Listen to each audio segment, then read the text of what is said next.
Good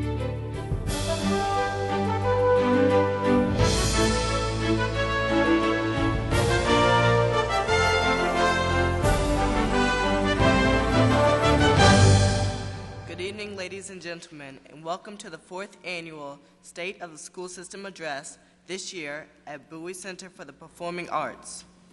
Buenas noches, damas y caballeros, y bienvenidos al cuarto estado del sistema escolar que se celebra anualmente.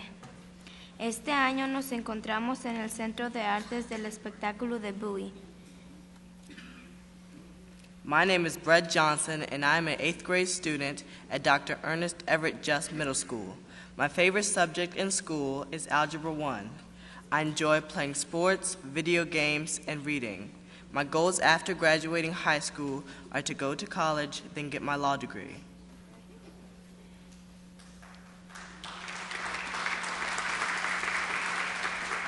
I will be your co-master of ceremonies. I am joined this evening by Diana Hoya. Diana? Thank you, Brett. My name is Diana Hoya, and I am a 6th grader at Cesar Chavez Elementary School, home of the Wildcats. I'll be your co-mistress of ceremonies. My favorite subject in school is mathematics. I enjoy playing soccer, and my goal after graduating from high school is to attend college and earn a degree in graphic design. I am joined this evening by Brett Johnson. Gracias, Brett.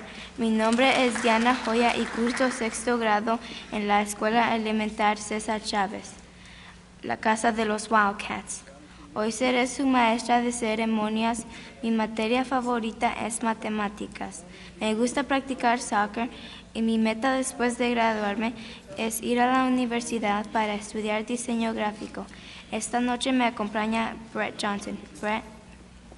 Ladies and gentlemen, please welcome the Bowie High School JROTC for the presentation of colors and the Bowie High School Choir, who will be singing the National Anthem and the Black National Anthem. Please rise for the Pledge of Allegiance and remain standing for the National Anthem.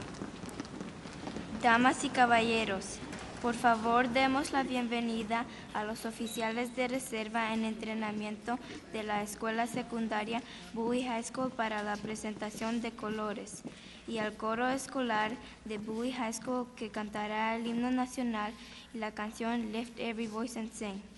Por favor, pónganse de pie para el himno, para el juramento a la alianza y el himno nacional.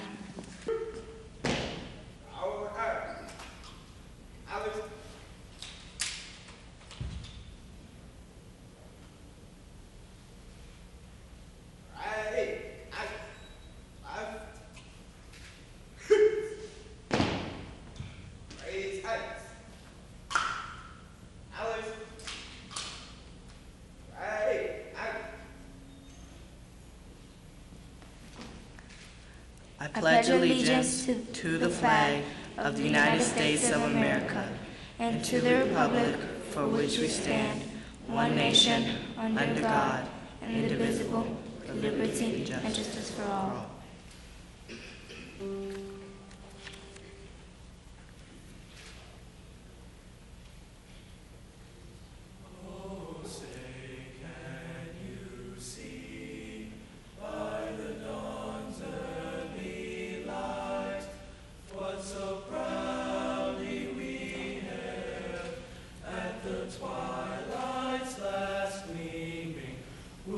Stripes and bright stars through the perilous fight, o'er the ramparts we watched, were so gallantly streaming.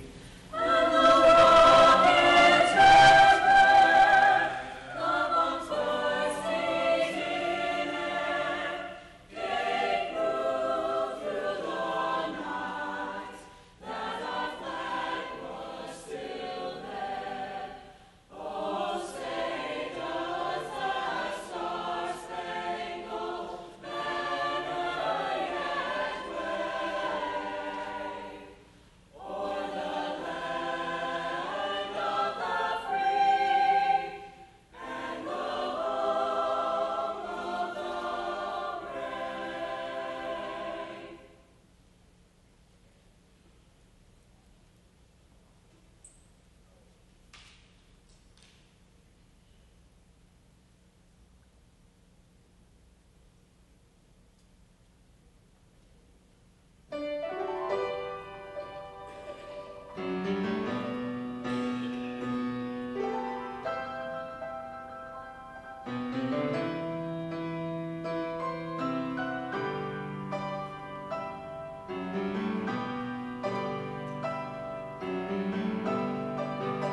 It is now my honor to introduce to you this evening the Chair of Prince George's County Board of Education, Ms. Regina Jacobs. Es un honor presentarles esta noche a la Presidente de la Junta Educativa del Condado de Prince George, la señora Regina Jacobs. Good evening. So once again, the podium is too high. But this always presents as a wonderful evening for us. I know that's funny, they're laughing at me. Before I get started, though, I want to introduce some of our guests who are here to celebrate and also share in the information that Dr. Haight and staff are going to present tonight.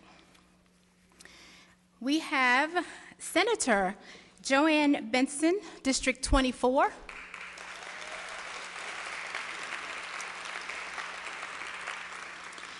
Delegate Carolyn Howard, District 24.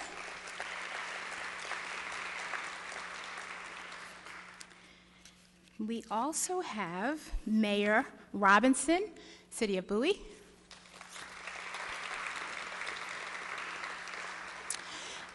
Geraldine Valentino Smith, newly elected delegate, 23A.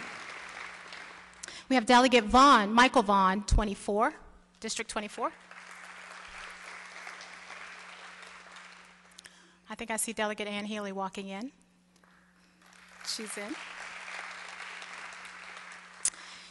And of course, we have also Jimmy Marcos, the City Council for Bowie. I think I saw him somewhere, Mr. Marcos. So, you know, I always save my colleagues for last because it gives me an opportunity to talk about how a privilege it is to work with a diverse group of people over the last 4 years and also at the same time talk about the reform work. So we have current board members, Mr. Owen Johnson, Ms. Donna Hathaway Beck, Ms. Rosalind Johnson, our Vice Chair, Dr. Ronald Watson, and myself, Regina Jacobs, I'm here. But I also want to take this opportunity to introduce board members who were just recently elected who will come on as the new board effective December 6th when we're all sworn in. Mr. Henry Armwood, Ms. Carolyn Boston, Mr. Edward Burrows. Okay. So, this always presents an opportunity for us to really talk about what's important about reform efforts in the school district. And oftentimes we find ourselves saying that our citizens aren't really updating themselves.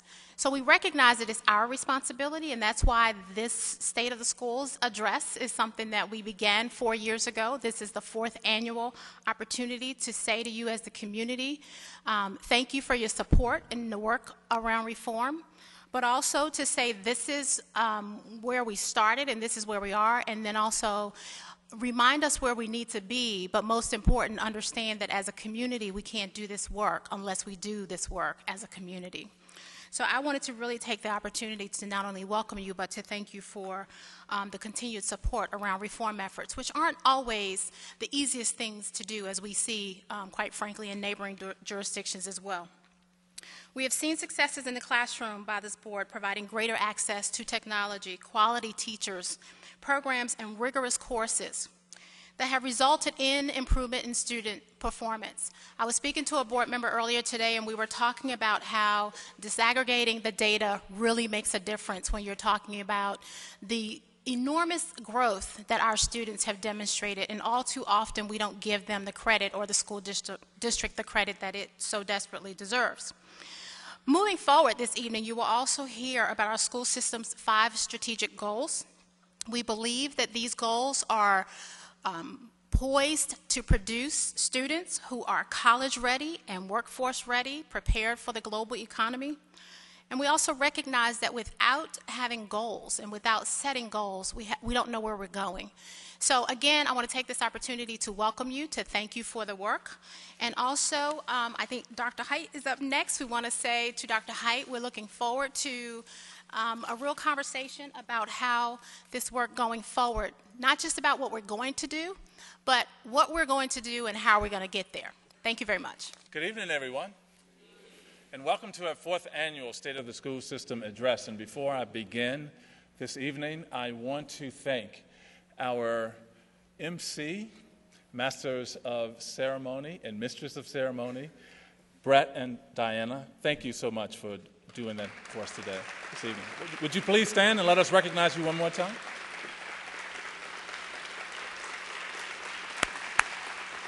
Thank you so much.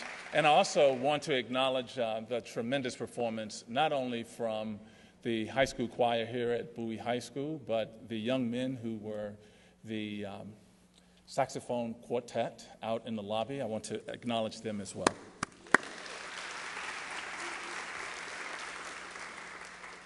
And thank you, Mrs. Spence. And I know that while this is the Bowie Center for Performing Arts, you as principal here at Bowie had a lot to do in helping us get ready for this event. So thank you, Mrs. Spence, for hosting us this evening.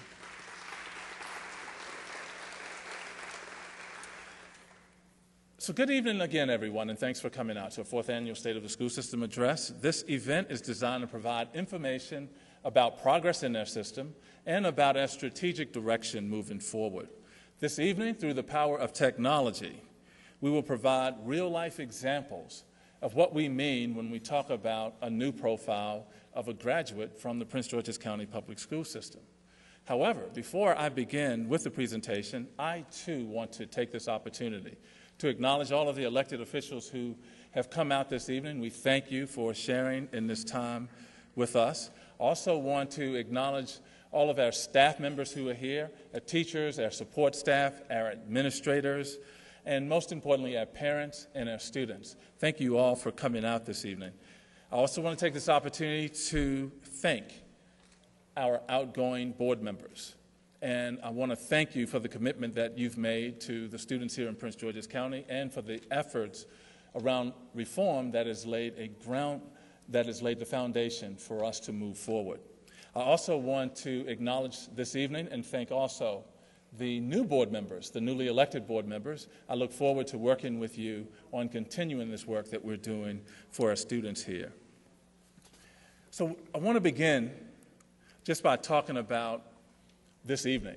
And this evening, we're going to talk more, not so much about the mission and vision of our system. However, I'm communicating this because I think it's important to understand that the Prince George's County Board of Education's mission is grounded in this notion of advancing achievement for a diverse student population so that our students are engaged community members, there's sound policy governance, there is a good degree of accountability, and there's fiscal responsibility. And that mission is designed to support a vision that hopes to see, not only hopes, we will see 100% of our students graduate from our high schools, college, and career ready. So this is going to be in 3 parts this evening, and we're going to talk essentially about where we are, our current state. And last year, when I talked about the current state, for many of you who were here last year, you remember we went through slide after slide after slide of data charts. I'm going to spare you that this evening because I know many of you stayed up last night waiting for the Redskins to come back, like I did, and that didn't happen, but nonetheless, we're not going to go through chart after chart this evening. However, I do want to share some progress that we've made in the system because I think this information is extremely important, and I think our progress is important. And so I want to share with you some of the progress that we've had over the past several years.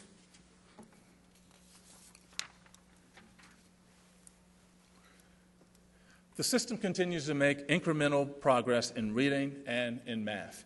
This slide denotes grades 3 through 8.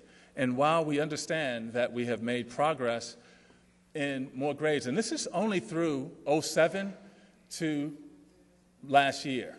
And the reason we are doing that is because we wanted to show a 4-year term.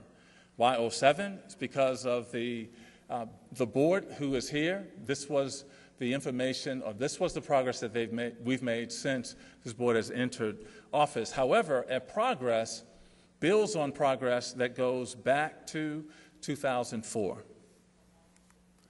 Once again, this is the progress in math that we've made over the same period of time. The system is experiencing great gains in elementary school, as you can see by this slide, by both of these slides.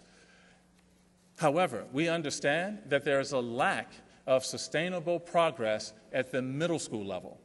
And as a matter of fact, although you see gains in reading achievement and math achievement at the middle school level, those gains are still not sufficient enough to allow us to progress as a system. That lack of sustainability, particularly at the middle school levels, has caused us to really focus on that work as an executive cabinet and as a strategy inside of our school-based and system-wide initiatives. And as you can see here, at 2010, success on the MSA indicates that 78.7% of our elementary students were proficient in reading, almost 78% in math, and 73.1% of our middle school students were proficient in reading. We also want to acknowledge the gains that we've made with our English language learners, and we think that that's extremely important. And as this slide denotes, you've seen gains, or we've seen gains, in both students' ability to be ready for kindergarten, so our early childhood efforts are really starting to pay dividends. The students who are in elementary mathematics, and those students who are beginning to meet the AMAO as language proficiency. AP8 was implemented, and AP8 was really a goal designed to expose more students to more rigorous coursework. And inside of our work with advanced placement, what we found is that over the past 4 years, there has been a significant improvement in student access to more rigorous courses. As I indicate, everywhere I go, I think it's a crime for some of our schools to offer over 30 AP courses and other schools not have one. And I think that presents an access issue. So as a result of this initiative, where we've put 8 AP courses in every high school, what we're finding is increase in the number of students taking AP by 27%. But not only are we seeing an increase, we're also seeing an increase in students scoring a 3 or higher, which is the scores that you score in order to gain college credit. So we're really excited about that. Some of our school system's recent academic improvements can be attributed to modest improvements in student engagement as well. And this slide actually denotes some of the student engagement. Elementary and middle school attendance has consistently met the state's attendance standard, and slight improvement has been made at the high school level. Meanwhile, the overall number of students suspended has declined since 06-07, and the overall dropout rate remains below the state standard. The system's career and technical education programs continue to produce workforce students with the program completion and the technical skill attainment rates exceeding the state's 5-year targets. So where do we want to be? And a part of this is an ability or a chance for me to bring in individuals from other places around the country to talk about that. But I think first and foremost, we need to talk about this notion of a 21st century graduate, particularly from our school system.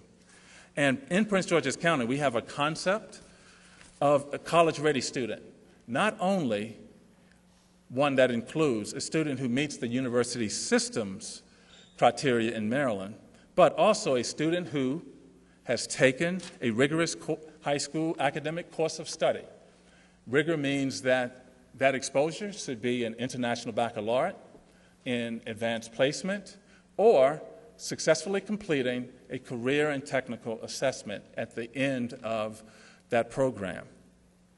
We also believe that a student, a graduate, should not be required to take remedial courses when they enroll in institutions of higher education, and a graduate who is on pace to graduate from college within 5 years of entry at the college. College and career ready also includes the following personal attributes. We want students to be effective communicators and collaborators. We want individuals to be successful problem solvers. And we want individuals who are responsible and engage both as a domestic and global citizen. And when we think about this profile of a graduate, we are looking for the skills and the knowledge that our students have upon graduation. So the knowledge areas, as you can see on here, are insider content areas. But as you also see, it also includes world languages and more advanced math and lab sciences at earlier grades for us. So I'm going to talk just briefly about a couple of young people. And I'm going to walk away from the mic because we want to use the power of technology to bring those young people to us this evening. The first individual, and I'm going to describe these individuals to you, and then I'm going to bring them up via Skype. The first individual is Brianna Campbell. And Brianna is a senior at Suitland High School, and she is in the Visual and Performing Arts program. She is a music major with a 3.89 GPA. Some interesting things about Brianna: she was accepted to both programs when she was in middle school, both the Thomas Pullen program and a music program when she went on into high school, the Suitland program for performing arts. And she was the youngest person ever accepted to the New York Conservatory for Dramatic Arts summer program. But she decided to return to music because she missed it so much. Brianna is an interesting senior, young person, because she is a member of the marching band, and her mom says that there aren't enough hours in a day for all of the things that she intends to do. She is a brown belt in jiu-jitsu, and she led it in soccer at Suitland High School, and she played this season until she injured her knee. In the 10th grade, she played JV football at Suitland. She was the only girl in the school and the county to play football that year. She was a cornerback and wide receiver. She was also on the wrestling team and threw shot put for the track team. So you can see that Brianna is quite the young person. She hopes to attend the University of Richmond next year in London, where she's already been accepted with a full scholarship to attend in London.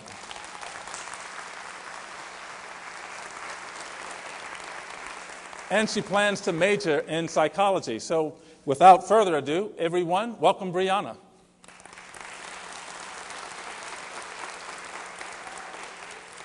Hi, Brianna. Hello. How are you? I'm good. How are you guys?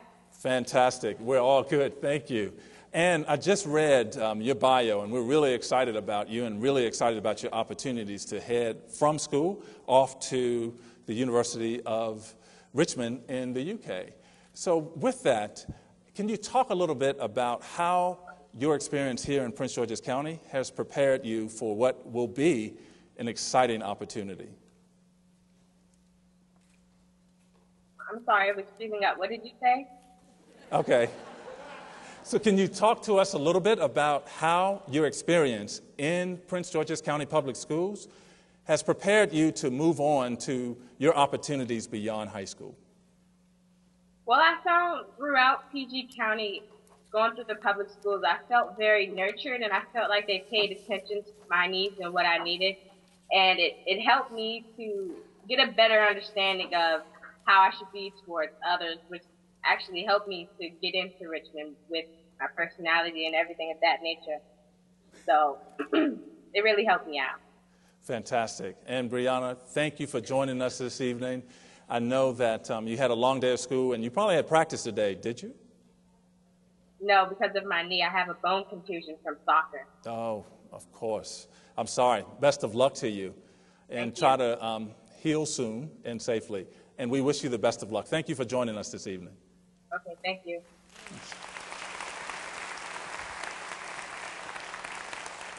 The next individual is an individual that I met before. And I met this young man when I was with the governor at,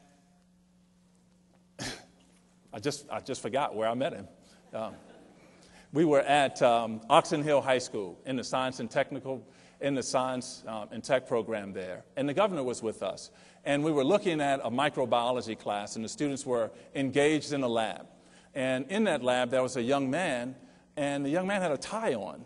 And I thought to myself, well, that's odd. I didn't think that Oxon Hill's dress code had all of the students dressed up in a tie. So I actually acknowledged him because I thought he dressed up for the governor.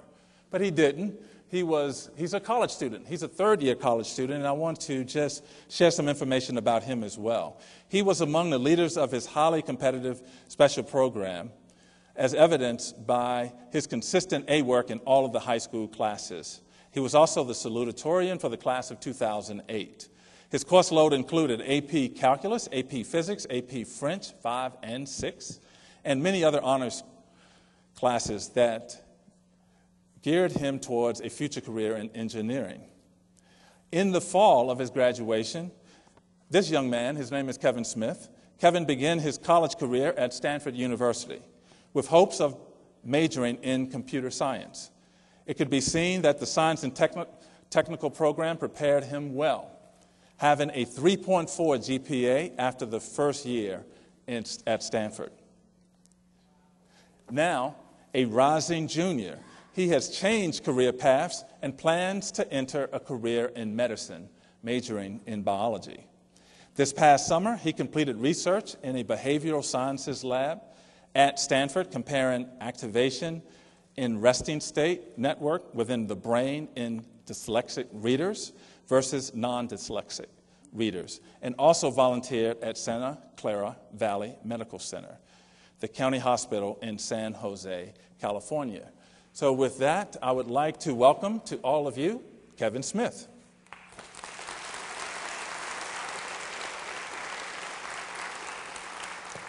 Hi, Kevin. Can you hear me okay?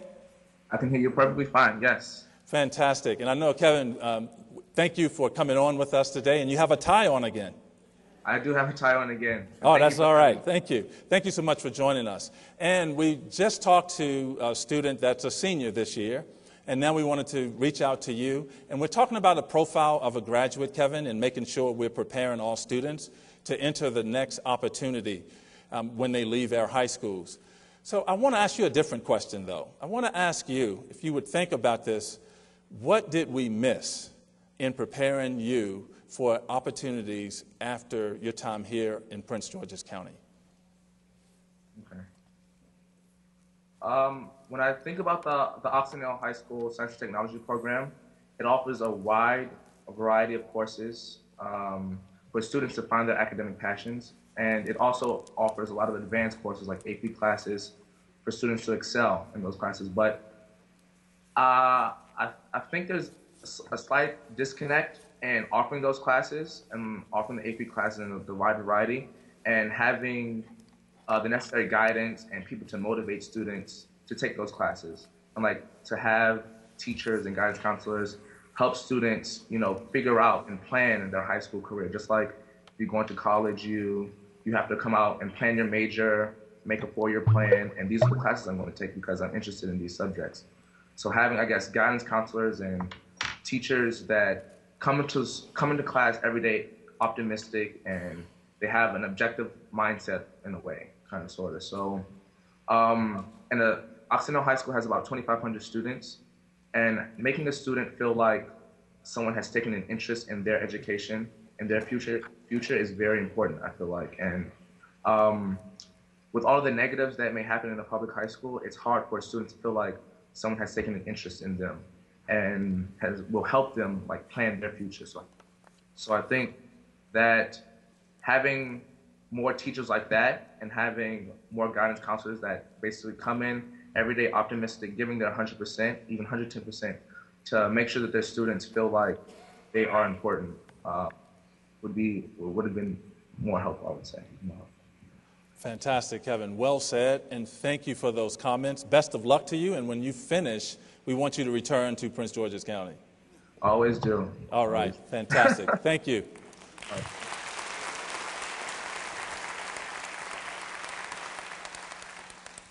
The next individual is Lavita Simpson, and Lavita is a 2002 graduate of Forestville High School, and Lavita is an established professional. As a matter of fact, she's amassed an astounding list of accomplishments in her career. Most notably, as the events coordinator to senior member of Congress, Eleanor Holmes Norton, Lavita served as a congressional representative on both the National and District of Columbia 2009 Inaugural Steering Committee. She has also spent time with the team that was marked with philanthropic, conference, and special event planning. Her time spent with the team was marked with tremendous accomplishments. Lavita went on to work with significant sports foundations and organizations. Most notably, she has managed details of the Carmelo Anthony annual 3-on-3 basketball tournament, Ray Lewis Celebrity Summer Weekend, the 2007 BET Awards opening billiards tournament, the 2007 and 2008 Shaquille O'Neal and Alonzo Mourning NBA All-Star Week kickoff events, and the NBA Wives All-Star Weekend fashion show. In addition to Lavita's impressive events resume, she has led the communications department for an established District of Columbia-based nonprofit and managed the marketing and communications department for the unique web-based business. She is a graduate of Morgan State, where she graduated magna cum laude with 3.78 GPA with a BS in Communication Studies and Public Relations. She's also served as Miss Morgan State from 2005 to 2006 and Miss Junior Morgan State University 2004-2005. Lavita, welcome. Hello, hello.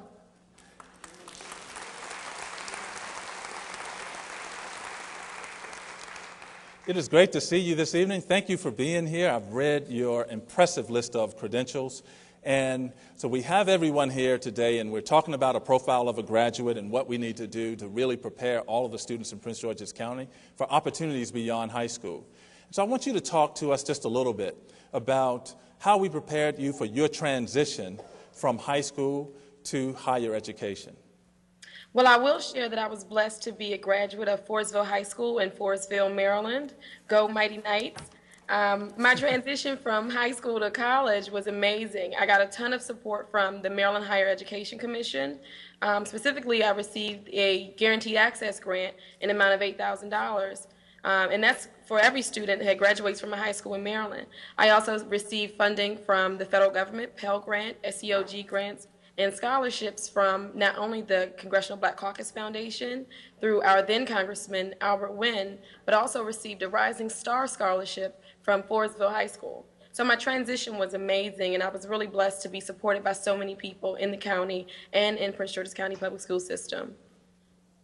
Before my time is up, I'll be remiss to say, since we're discussing transition, I also transitioned from college into the entrepreneurial world with great ease and support also from Prince George's County, where I'm an MBE certified business. So thank you for letting me share my high school success story, college success story, and now entrepreneurial success story. Well, Lavita, thank you so much. It's quite impressive. Thank you so much for joining us this evening. Thank you. And the final student this evening that we wanted to profile is Javon Hill. And Javon Hill is a fifth-year student studying to complete her MBA major with an accounting concentration. And she graduated from Hampton University in May 2010, magna cum laude, with departmental honors in the field of business administration. During her undergraduate career at Hampton University, Javon was the treasurer of students in free enterprise, secretary of the Society of Business Professionals, and vice president of the Speakers Roundtable component of the MBA Leadership Application Program.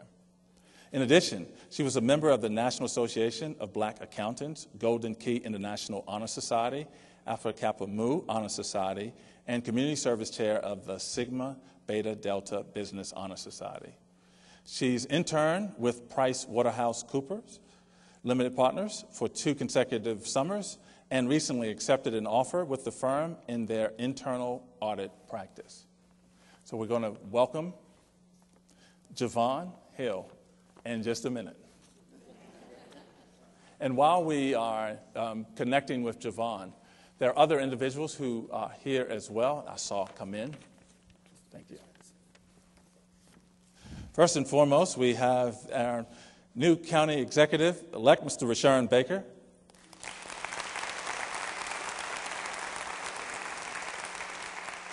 Thank you so much for being here. And I think that the board chair introduced Delegate Healy. Yes, Delegate Healy is here. Thank you for being here, District 22. And Senator Doug Peters is here with us as well. Senator Peters, thank you for coming. And we have our county council person, Ms. Ingrid Turner. Ms. Turner, thank you for coming. We just switched. Fantastic. Hi, Javon. Hi. How are you? I'm doing well. How are you? I'm fine, thanks. And we thought we were going to have some technical difficulties there, but it all worked out. Everyone, could you welcome Javon Hill with us this evening? Javon, I wanted to ask you, and you're the fourth of 4 students that we've spoken to tonight, and we're talking about a graduate profile for students from Prince George's County. And I wanted to talk to you and just ask you one question as well. How well did we prepare you for the opportunities beyond high school? Prince George's County Public Schools and Frederick Douglass High School definitely prepared me for my undergraduate career at Hampton University. It allowed me not to place limitations on what I could and could not accomplish. I had supportive faculty from Frederick Douglass High School that helped me every step of the way throughout the college application process, as well as my supportive dad, who's in the audience today, that supported me every step of the way as well. The classes that I took at Frederick Douglass High School, as far as the business classes were concerned, laid the foundation for the classes that I took during my undergraduate career. And as mentioned, it allowed me to not place any limitations on myself. I graduated magna cum laude this past May. I recently accepted an offer. So I say all of this to say that Frederick Douglass High. Yeah, everyone's applauding you. Thank you, thank you. I say all this to say that no matter what environment that you come from, no matter what you've done, you don't place limitations on yourself. You are as great as you want to be. Fantastic, Javon. Thank you so much for being with us today. Thank and you. I met your dad earlier, so he's here. I wanted to acknowledge that Mr. Hill is here. Mr. Hill, if you could stand up. He thought he would stay here to just see you. Thank you so much, and thank you for joining us this evening. Thank you. All right. Ladies and gentlemen, can you give all of the young people who joined us this evening a round of applause?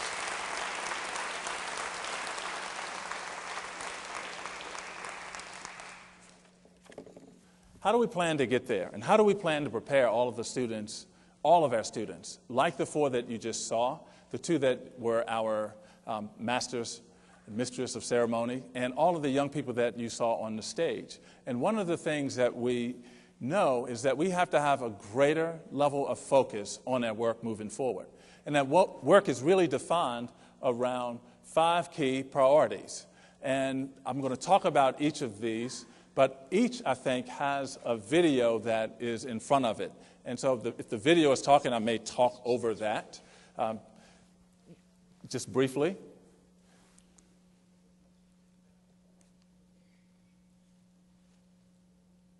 I'm not in the science and tech program, but I take all of the classes that they offer.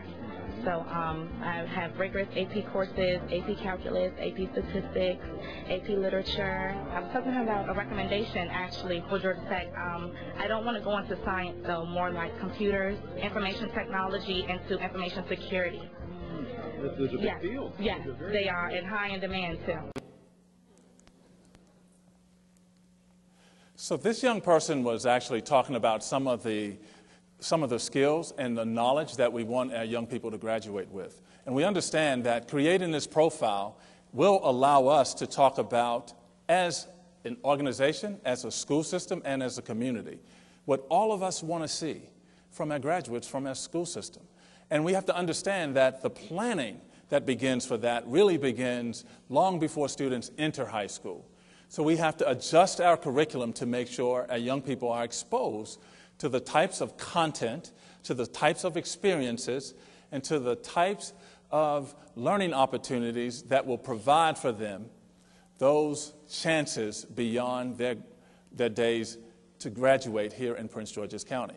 And so high student achievement, first and foremost, is making sure that every single one of our graduates moving forward are equipped with the skills and the knowledge and the ability to communicate both written and verbally so that they can move into the work world at a competitive level, or they can choose the training program or the institution of their choice and not require remediation.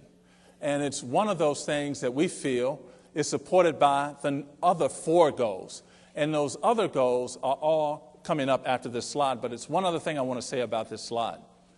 Inside of all of these, we have measures, and they're called key performance indices. And those measures will allow all of us to know where we are relative to this work. So what does that mean? It means that for every high school, and we can push this all the way down to the class, we will know who's attending school, how many students are actually passing the HSA on the first time they take it, how many students are starting high school and graduating 4 years later. And all of those become metrics for us to track our own performance. And we're going to make those metrics public because we think that it's important for you, the community, to also have that information. Because we cannot do all of this by ourselves. We need your help, and we need a collective effort in addressing and, more importantly, setting high expectations for all of our young people. This is supported by the next 4 goals. So goal number 2 is high student achievement. And you guys are one of those examples of success. And you guys are helping push me in some really important ways. And what you guys have done collectively, the board, the SUE, the union, the teachers, the principal, what you guys have done here, again, I said earlier, really has national implications. So this was the Secretary of Education, and he was visiting at Bladensburg Elementary School. And one of the things that he was talking about was the work that we had begun here in Prince George's County around incentivizing our teachers and creating a performance-based pay system. And one of the reasons he was acknowledging that work is because we sat down with our partners in labor to construct that system. It wasn't something that we tried to do to them. We sat with them and collaboratively created a plan to really look at how we get a highly effective teacher in front of every one of our students, regardless of where those students attend school. And one of the things we know is that our best indicator for student success is the individual who stands in front of them in the classrooms. And our best predictor of effective schools is the person who stands in front of the students in the classroom. And in order to do that, we have to also have great leaders in schools to also attract those highly effective teachers to our classrooms. But our work with the Bill and Melinda Gates Foundation, our work with the Susan and Michael Dell Foundation, our work with the Department of Education, with the Teacher Incentive Fund, has all been around designing a system that builds the capacity of everyone in our system to ensure that every single one of our 128,000 young people has the most highly capable individual standing in front of them. An individual who will engage them, who will teach them to think critically, who will allow them to problem solve, and who will facilitate learning for the students. And so this is one of the primary things that we think will lead us to the first goal, which is high student achievement. And just like goal 1, this goal is supported with a whole series of objectives. And we're going to make those public so that you can see those both for our system and for your respective schools.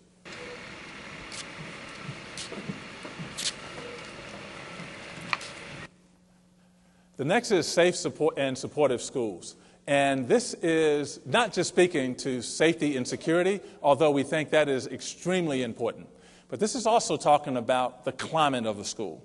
And when we talk about preparing citizens as global and domestic citizens who are informed, we have to start building that climate inside of the experience that these young people have in their schools. They need to know how to work with other individuals. They need to know how to communicate. They need to know how to use technology.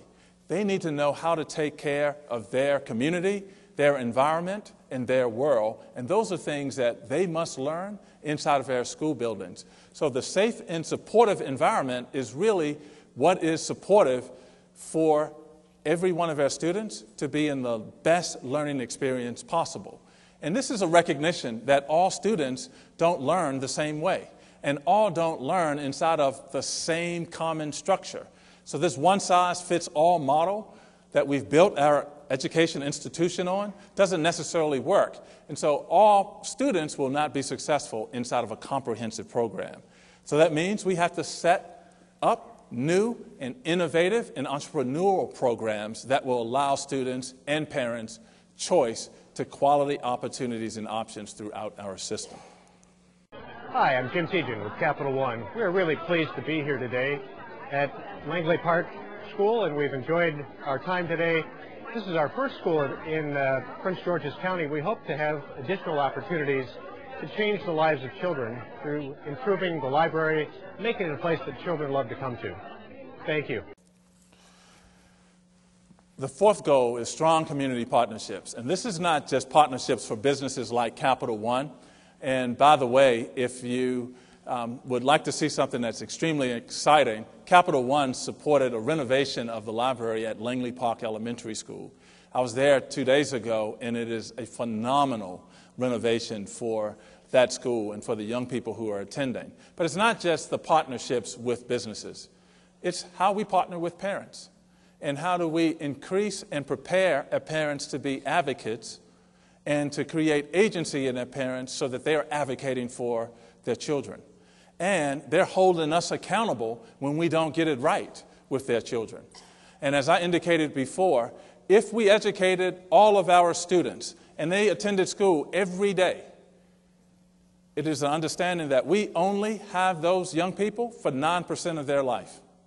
So the other 91%, there are other people who have to be a part of that experience and who also have to influence that learning for those young people. So we understand we can't do this alone. However, we still think it's important to advocate for strong business and community partnerships in support of the work that we're doing in the county. We're working with the community, the Greater Community Foundation, and that foundation is really beginning to allow us to connect with philanthropic organizations that are excited about the reforms taking place here in Prince George's County. But these strong community partnerships really becomes how do we continue to create and build advocacy for our business partners, for our community, and for many of our community members who do not have students in their school system, and for our parents. And we've begun that with the development of the parent advocacy centers. We just opened a third one. We also have one that's bilingual, and we plan to open those all across the county so that community and civic associations and other organizations are also partnering with us to help prepare and develop those levels of advocacy. Peter Francho, State Comptroller. I'm here at Deerfield Run to present a certificate of recognition on behalf of the state of Maryland for superior maintenance. We really appreciate the fact the school is well taken care of and that it's a facility where the faculty and students and administration all work together to extend the life of the school through good maintenance practices. It's bright, it's, you just have a feel when you walk through it that it's well taken care of. So the final and the fifth goal is efficient and effective operations. And just as the comptroller talked about our school facilities and their maintenance and their cleanliness, it's also important for us to have systems, structures, and processes that allow us to understand add value to the education of all of our students. We also understand that we're living in times now where revenue is not like it was several years ago. So we have to be better stewards of all revenue, and we have to use it more efficiently and effectively in order to add value to the education that our students receive.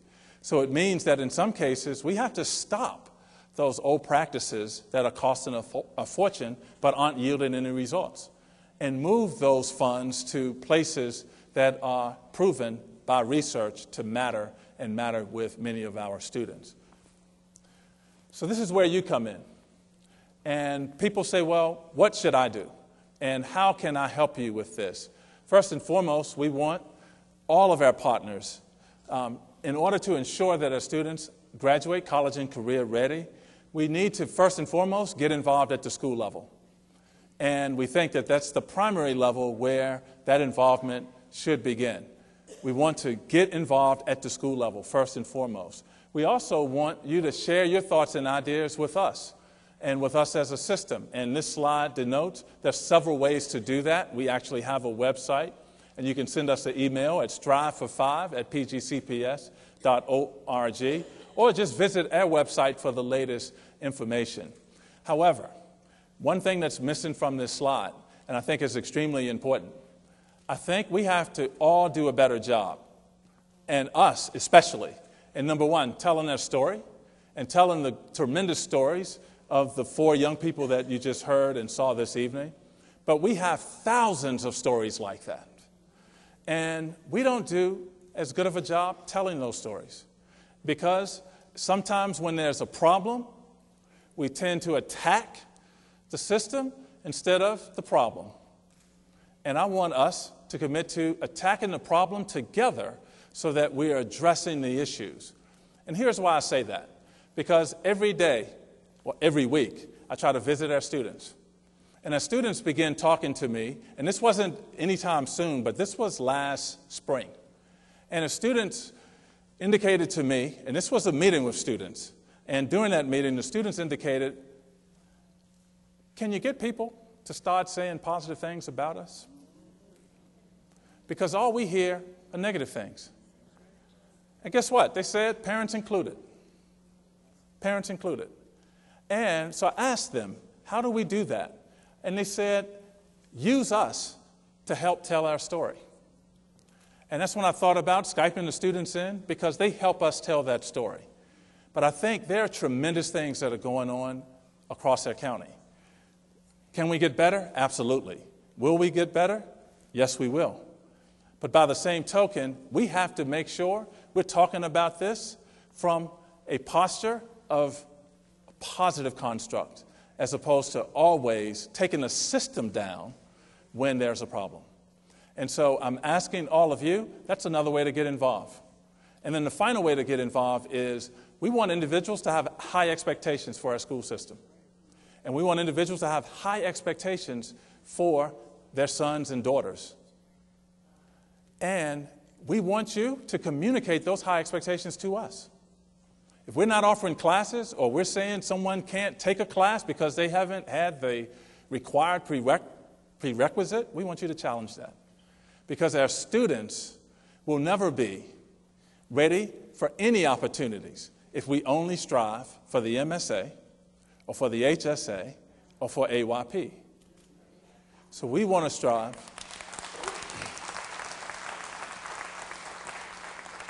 So we want to strive to make sure our students are able to leave high school and do something productive and give back to their community, our community, Prince George's County. So with that, I want to acknowledge a couple of people. First and foremost, I want to thank Ms. Mary Nusser with the Bowie PTSA. Ms. Nusser, thank you for changing your meeting so that we could do this today. Thank you so much for your support. And once again, I'm checking to see if I missed anyone else. Yes? No? Okay? No? Thank you so much for coming out this evening. Enjoy your evening.